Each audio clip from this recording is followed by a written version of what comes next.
இதுக்கு தான் முன்ன பின்ன தெரியாம ஒரு விஷயத்துல இறங்கக்கூடாது போல.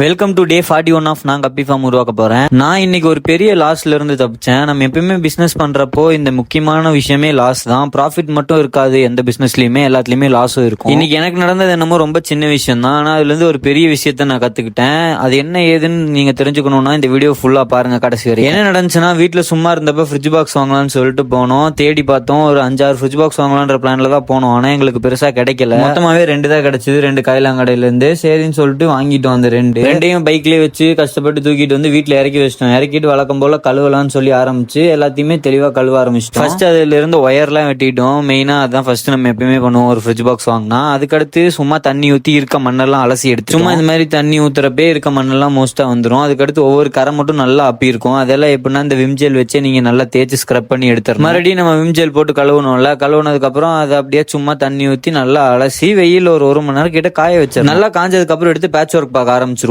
இங்கதான் நான் ஒரு மிகப்பெரிய மிஸ்டேக் சொல்லியிருந்தேன். அது நடந்துச்சு. என்னாச்சுன்னு பாத்தீங்கன்னா, நம்ம எப்பயுமே பேட்ச் ஒர்க்லாம் பாக்குறதுக்கு எம்சில் தான் வாங்குவோம். பழைய வீடியோ பாக்குற எல்லாருக்குமே தெரியும், எம்சில் வச்சு தான் இதுக்கு முன்னாடி இருக்க எல்லா ஃப்ரிட்ஜ் பாக்ஸுமே நம்ம ஒட்ட வச்சிருக்கோம். எம்சில் பாத்தீங்கன்னா நமக்கு ஏற்கனவே யூஸ் பண்ண எக்ஸ்பீரியன்ஸும் இருக்கு, அதே மாதிரி ரொம்ப காஸ்ட் எஃபிஷியன்ட். ஆனாலும் நான் என்ன பண்ணேன், கம்முன்னு அதே வாங்காம என்கிட்ட ஒருத்தவங்க சொன்னாங்க, சில ஃப்ரெண்ட்ஸ் எல்லாம் சொன்னதுனால இந்த மாதிரி வாட்டர் ப்ரூஃப் டேப் இருக்கு, வாங்கி ஒட்டினீங்கன்னா உங்களுக்கு இன்னுமே வேலை சீக்கிரம் முடியும்ல, எம்சில போட்டு கஷ்டப்பட்டு கசக்கிட்டு இருக்க வேணாம்னு சொல்லி சொன்னாங்க. அதை நம்பி நானும் அந்த வாட்டர் ப்ரூஃப் டேப்பை வாங்கினேன். வாங்கி பார்த்தா சுத்தமா வேலைக்கு ஆகல. இத்தனைக்கும் அது ஒரு மீட்டரே 70 ரூபா சொன்னாங்க. கொஞ்சம் காஸ்ட்டும் அதிகமா தான் வந்துச்சு. நமக்கு தண்ணி எல்லாம் லீக் ஆகி ஃப்ரிட்ஜ் பாக்ஸே வேஸ்டா போச்சு. நான் ஏன் இதை பெரிய லாஸ் ஆயிருக்கும்னு சொன்னேன்னா, ஒரு 10 ஃப்ரிட்ஜ் பாக்ஸ் வாங்கி அதுக்கு ஒரு 5-6 மீட்டர் நான் வாங்கியிருந்தேன்னா கண்டிப்பா பெரிய லாஸ் தான் ஆயிருக்கும். ஒரு 5-6 மீட்டர் நான் அந்த டேப் வாங்கியிருந்தேன்னா அந்த டேப் ஒட்ட வச்சது எல்லாமே வேஸ்ட் தானே. அந்த 5-6 மீட்டருக்குள்ளான காசு எனக்கு கிடைக்க போறது இல்லை. நான் மறுபடியும் எம்சில் தான் வாங்கணும், மறுபடியும் என்னோட நேரமும் வேஸ்ட். அதுக்காக புதுசா எந்த விஷயத்தையும் ட்ரை பண்ணாதீங்கன்னு நான் சொல்ல வரல. இப்போ நீங்க ட்ரையல் பார்த்துட்டு ட்ரை பண்ணி பாருங்க. இப்போ இந்த மாதிரி டேப் வாங்கினதே நான் ஒரே ஒரு ஃப்ரிட்ஜ் பாக்ஸ்ல டேப் ஒட்டிட்டு இன்னொன்று எப்பயும் போல எம்சில் ஒட்டி டெஸ்ட் பண்ணி பார்த்துட்டு அப்புறம் வர ஃபியூச்சர்ல வாங்குறது எல்லாத்துக்கும் நான் யூஸ் பண்ணிருக்கேன். இதே மாதிரி நீங்களும் ஒரு விஷயத்த ட்ரையல் பார்த்துட்டு அப்புறம் நீங்க ரெகுலரா யூஸுக்கு கொண்டு வாங்க. இனி இதுல இருந்து எப்படி ரெக்கவர் ஆகணும், என்ன சரி பண்ணணும்னு சொல்லிட்டு அடுத்த வீடியோல பார்ப்போம்.